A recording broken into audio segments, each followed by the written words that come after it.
సోఫాలు చేరాయి అంటారు.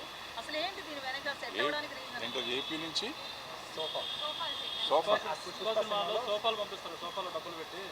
నేను చూడలేదు, సినిమా చూడలేదు. ఇప్పుడు నన్ను ఊరికి నా తెలియని అడిగితే నాకు కంగారు పడతాం. సోఫాలు చేరాయి. ఇప్పుడు రేవంత్ రెడ్డి గారు గద్దర్ అవార్డ్స్ అని ప్రకటించాడు. ఆ పేరు ఇష్టం లేకనే చాలా మంది దూరంగా ఉన్నారు ప్రభుత్వానికి, ఇండస్ట్రీ వాళ్ళని చెప్పేసి.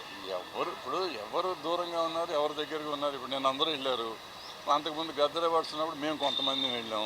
మేము ఇండస్ట్రీయా, నిన్న వెళ్ళిన వాళ్ళు ఇండస్ట్రీయా, లేకపోతే ఉన్న ఛాంబర్ ఇండస్ట్రీయా, ఇట్లన్నీ మాట్లాడుకుంటూ పోతే అనవసరం.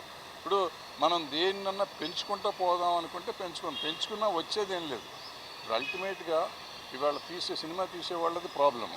వాళ్ళు తేల్చుకోవాలి, వాళ్ళు ఏం కావాలనేది వాళ్ళకి కావాలి, మనం కాదు తేల్చాల్సింది. సో వాళ్ళు ఏం చేసుకుంటారు, ఎలా చేస్తారు అనేది మనకు అనవసరం. ఇప్పుడు నిన్న వెళ్ళిన వాళ్ళైనా, మొన్న మేము గద్దర్ అవార్డ్స్ అని చెప్పి మీటింగ్ పెడితే అలాంటి వాళ్ళు మేము వెళ్ళింది అయినా కానీ మేము ఎవరం సాల్వ్ చేయలేం. ఒక సలహా ఇవ్వగలం ప్రభుత్వానికి. ప్రభుత్వం ఆలోచించే విధానం ఏముంటే ఆ విధానం ప్రకారం పనులు నడుస్తాయి.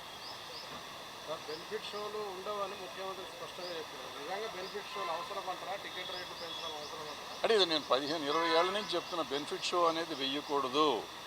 అదేది ప్రీమియర్ షోలు వెయ్యొచ్చు. ప్రీమియర్ షోలు మేము వేసేవాళ్ళం. నేను మొగుడు కావాలి లాంటి సినిమాకి దగ్గర 20-25 ప్రీమియర్ షోలు వేసా ఫ్రీగా. అక్కడ మా జనానికి మెడ్రాస్లో ఉన్న వాళ్ళందరికీ చూపించేసాను సినిమా.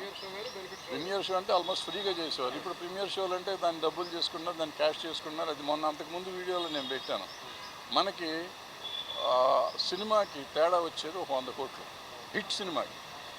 సినిమాకి అయితే ఫ్లాప్ అయితే ఏ రూపాయి తేడా రాదు. టికెట్ రేట్ పెంచినా తేడా రాదు, టికెట్ రేట్ తగ్గించినా తేడా రాదు. సో ఈ పెంచిన 100 కోట్లు వచ్చిందంటే 1000 కోట్లు చేస్తుంది సినిమా. 1000 కోట్లు చేసిన సినిమాకి 100 కోట్లు తగ్గితే కొంపే మనకు. ఎందుకంటే ఇలా 500 కోట్లు మించి సినిమా తీయలేము మనం, ఎంత ఖర్చు పెట్టినా కానీ. అంటే 1000 కోట్లు చేస్తే 500 కోట్లు ఆల్మోస్ట్ ప్రాఫిట్ ఉంటుంది. 100 కోట్లు తగ్గినందుకు 400 కోట్లతో సాటిస్ఫై అవ్వమా, లేదు ఈ 100 కోట్లు కూడా ఆంధ్ర తెలంగాణ ప్రజల మీద వెయ్యాలా అనేది ఆలోచించుకోవాల్సింది. పబ్లిక్ ఆలోచించాలి, ప్రొడ్యూసర్లు ఆలోచించాలి, ఆర్టిస్టులు ఆలోచించాలి, డైరెక్టర్లు ఆలోచించాలి. దీనికోసం మనం ముఖ్యమంత్రుల దగ్గరికి వెళ్ళి దేహి అని అడుక్కోవటం అనేది తప్పు అనేది నేను గతంలోనే చెప్పాను, ఇప్పుడు చెప్తాను, ఎప్పుడు చెప్తాను. ఇప్పుడు మొన్న జరిగిన చర్చల్లో కేవలం పెద్ద సినిమాల చర్చలు మాత్రమే జరిగినాయి, చిన్న సినిమాలకు సంబంధించిన చర్చ జరగలేదని చిన్న సినిమాల నిర్మాతలు అంటున్నమాట.